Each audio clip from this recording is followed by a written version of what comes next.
Welcome to Within the Frame, where we bring the most pressing issues across the globe into focus. I'm Kim Mok-yeon. U.S. President Donald Trump has taken a bold and controversial step, announcing a sweeping 10% tariff on all imports into the United States, with even steeper rates for 60 countries. South Korea, despite its free trade pact with the U.S., has been hit with a 26% reciprocal tariff, more than Japan or the EU. The move is fueling fears of a new era of protectionism and a potential global trade war. With major economies preparing to retaliate, markets are on edge, and export-driven nations are bracing for impact. Is this the beginning of a broader trade conflict? And how should South Korea respond as the pressure builds? For more on this, we invite Troy Stangarone, director of the Hyundai Motor Korea Foundation Center for Korean History and Public Policy at Wilson Center. Welcome to the program. Thanks for having me. And also joining us is Kim Mok-yeon, professor at Seogang Business School. Great to have you, Professor. Good evening. Pleasure to be here. So let's start right away with Professor Kim with a general idea, of course. So President Trump has announced a base 10% tariff on all countries and additional tariffs on 60 nations. Should we view this as a shift towards a new era of protectionism? And what's your overall assessment of the Trump administration's latest tariff announcement? Well, as you mentioned, U.S. President Donald Trump announced a new set of tariffs toward most countries on Wednesday through executive order, which is expected to send economic shockwaves around the world. It might cause the economic situation right before the Great Recession in 1929. However, Mr. Trump argued that those taxes are necessary to address trading imbalances and to protect American jobs and manufacturing, which in turn allows the U.S. to economically flourish. This is exactly a form of protectionism. Now, typically, the protectionism was used by underdeveloped or developing countries to protect their infant stage industries from the attack of developed countries. But this time, the most developed, country is bringing it to a table to destroy the current world economic system built on the free trade agreement. So we got to be really, really careful. Right. It's a very concerning situation, and many countries are really bracing for impact. Now, let's invite Director Stangarone to the conversation. So Trump imposed a 34% tariff on China and 24% on Japan and 20% on the European Union. So as major countries respond with plans for retaliation, concerns of a global trade war are, of course, growing. What kind of level of impact do you expect this to have on the global economy? So we can look at this in two different ways.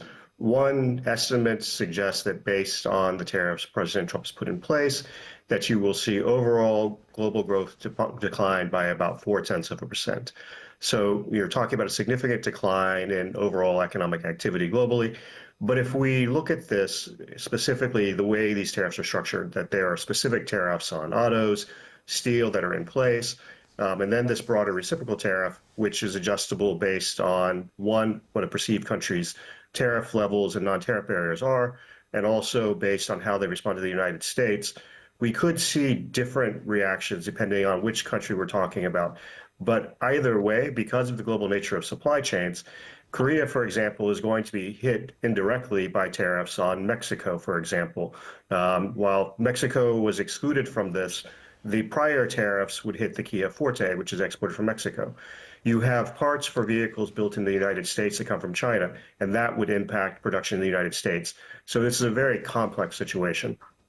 Right, because it's a trade agreement. Every country is intertwined with each other, so it's going to have a really big impact. Now, let's get deeper into South Korea's situation. So we have been hit with a 26% reciprocal tariff, which is higher than of Japan and the EU, despite they have larger trade surpluses with the U.S. Director, on what grounds do you think this 26% rate was determined? So the White House hasn't been clear about how these tariffs were actually calculated. But what they have suggested is that value-added taxes are part of that calculation, to which South Korean sources suggested might account for 5% or so of the tariff. That you have things like barriers in the chemical industry in terms of clarity of how regulations are implemented and how chemicals are tested. You have potential legislation in the National Assembly on online platforms that may have come into this. But the one thing that the White House has specifically pointed out about Korea, and it's in the executive order, is that domestic consumption in South Korea only accounts for 49% of GDP, in contrast to 68% in the United States. And the White House is suggesting that South Korea's domestic policies basically are designed to promote export growth to the United States while inhibiting domestic growth at home. And so I think at least one of the things we can know for sure is that that's probably part of the calculation. So with this announcement of the 26% reciprocal tariff, South Korea's export-driven economy is expected to take a big hit. Now, Professor Kim, sectors like steel, aluminum, and automobiles already are subject to tariffs and are exempt from the latest reciprocal tariffs, of course. This impact across other industries seems really inevitable. What's your outlook?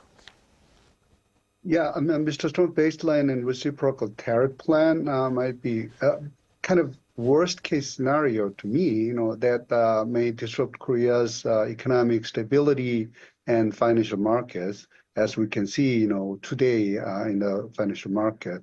It could deliver a major shock to financial markets, slow down the U.S. economy, not only Korean economy, increases inflationary pressure on both the U.S. and Korean economy. The tariff plan may, lower the volume of export of Korea to the U.S., from the second quarter onward, which could further drag down the sluggish, domestic growth of Korea, which subsequently make the economic growth of Korea fall below 1% this year. According to an expert, the negative impact of the reciprocal tax on Korea's gross domestic product would be at least around minus 0.375% over the year. And probably the negative impact will be greater than expected, as Director Stangarone explained. And when considering the indirect impact on Vietnam, Taiwan, Mexico, and Japan, which are the major trade partners of Korea, and Korean companies, set their factories a lot in those countries.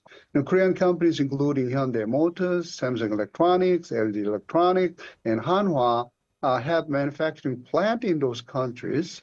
With a high level of tariff on these countries, they will lose their competitive advantage over Japanese and U.S. competitors. So it will, in turn, affect, Korean domestic economy too. Right. So even with some sectors and some countries spared, the ripple effects could hit, of course, South Korean industries across the board. Now, the 25% tariff on automobiles has already been in effect since April 2nd. Local time, and we are aware that Hyundai Motor Group previously announced major investment plans in the U.S., yet they still will have to face tariff burdens, of course. Director, do you think local production is the only viable alternative at this situation? We probably need to see how this plays out. While no one, I think, is happy with the 25% tariff, right now, basically everyone is at the same competitive point. Now, the tariff means you're going to see a decline in basically sales in the United States as prices go up. That obviously will hit, Hyundai and Kia and GM Korea as well. But at the same time, this is the same challenge that is being faced by every other producer in the world who has, similar to Hyundai and Kia, a mix of vehicles produced in their domestic markets and some produced in the United States. Now, I think we're going to see some countries try and take and, similar to what Hyundai and Kia have done, move some domestic production to the United States to try and lessen the amount of vehicles they sell that are subject to the tariffs. But to an extent, we need to see if anyone's able to take and get the Trump administration to roll back this tariff. We haven't seen anyone be necessarily successful in anything more than a delay, which we saw with Canada and Mexico. But I think that's sort of where we are right now. Right, so we'll really have to see how things turn out moving forward. Now, some view President Trump's tariff move as just the beginning. Key export items like semiconductors and emerging sectors such as pharmaceuticals are now being identified as potential targets of itemized tariffs. Professor Kim, how wide and how deep do you expect these tariffs to go? Well, considering the Mr. Trump's final goal is to fix both the trade and fiscal deficit problem in the United States by imposing tariffs on the import from the countries that continue, especially countries that continuous trade surplus, which countries have continuous trade surplus from the U.S. He also believes with short term, they may have some pain, but the tariff policy will push foreign manufacturers to invest in the U.S. and to make the U.S. a strong manufacturing country eventually. If those are his real goal, he may put a lot wider and a lot deeper trade tariff on every single items in every single country. But except the materials that are not produced in the United States, as Mr.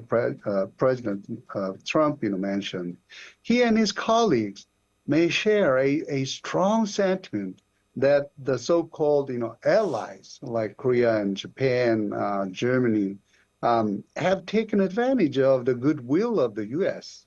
And never pay back to them. So for a while,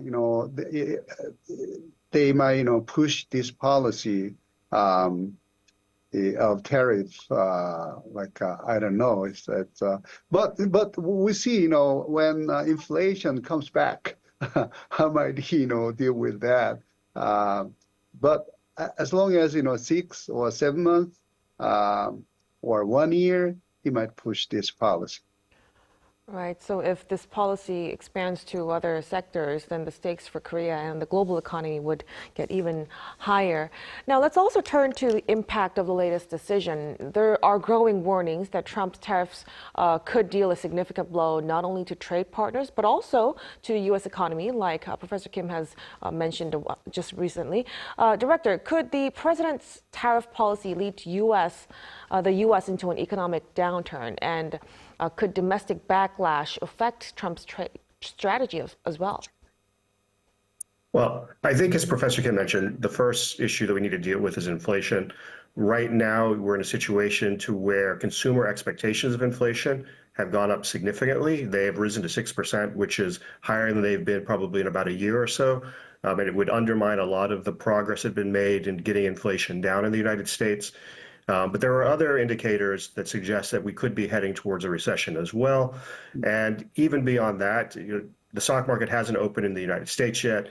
Futures are down. We'll need to see how the market goes. But one of the things that President Trump often responds to is the stock market. We saw this after the initial Canada and Mexico tariffs, to where he delayed those, the implementation for a month. So we'll need to see what the market reactions are. But in terms of the overall economic picture, if you're going to take and make the cost of goods more expensive, there are going to be negative impacts on the economy. And, the Trump administration argues that when they did tariffs in the first term, that didn't happen. There are two things that are different. Well, actually three. One, we didn't have this persistent inflation issue. Two, there was actually a lot of scope for companies to take and absorb some of the hit, which doesn't exist now. And three, the economy was in a much stronger position. And so I think there is a chance that we could see a more negative reaction this time.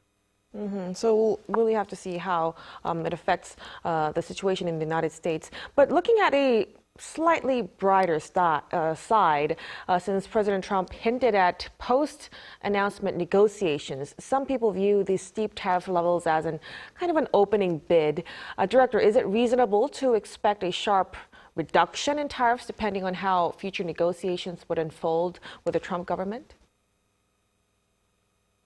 When we look at the first term of the tariffs on China, you ended up with a purchasing agreement, not a reduction in tariffs. We have yet to see with the Trump administration a specific off-ramp for tariffs.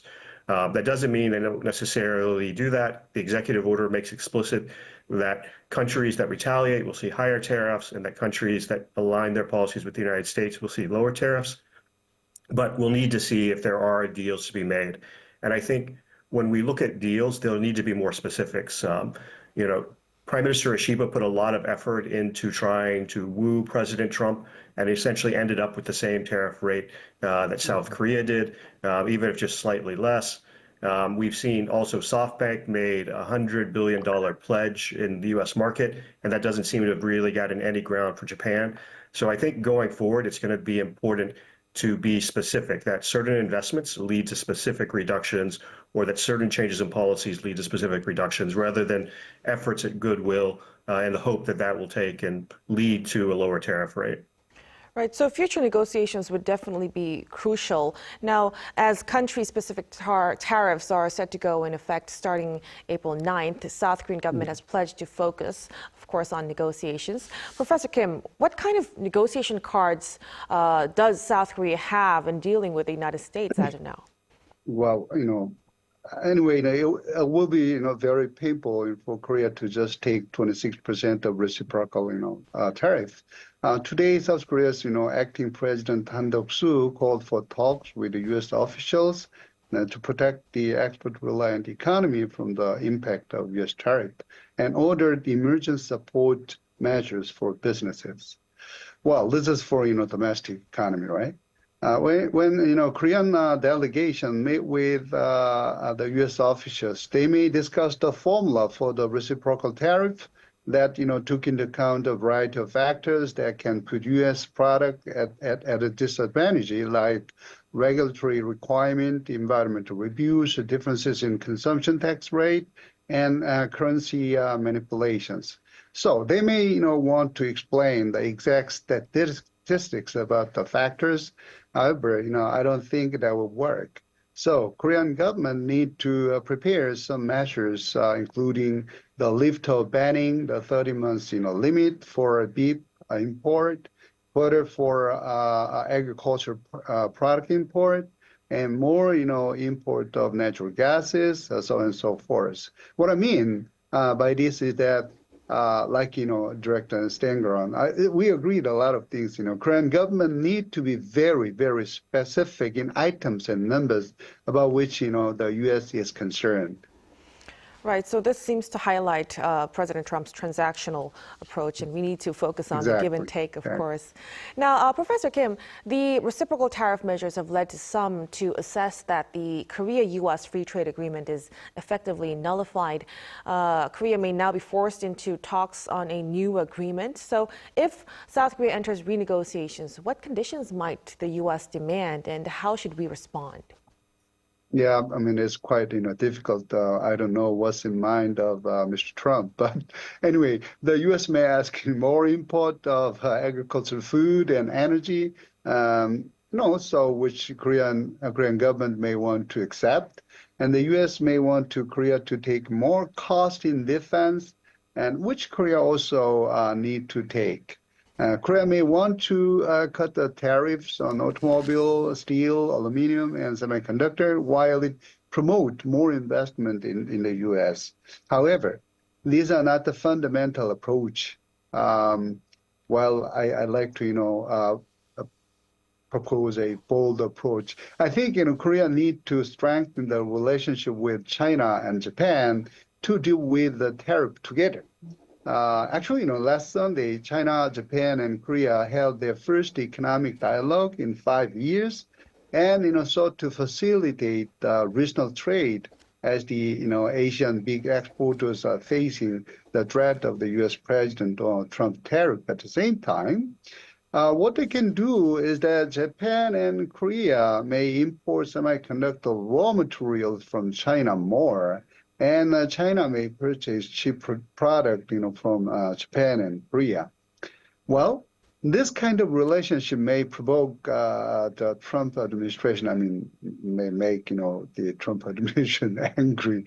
But I think if we try this, we can use this, as leverage for further negotiation with Trump administration. Right. So though it could be a rocky road ahead, trilateral cooperation with Japan and China could be a potential choice that we could make. So with tariffs rising and tensions escalating, the next few weeks would redefine not just U.S.-Korea trade, but the entire global economic landscape. We'll really have to keep close tabs on that. But as for now, we'll have to wrap up our discussion at this point. Thank you so much for your insights tonight, Professor Kim and Director Stangarone. Thank you for having me. And that'll be all from us on Within the Frame. Be sure to tune in next time as we continue to explore the stories that matter. Until then, stay informed and engaged.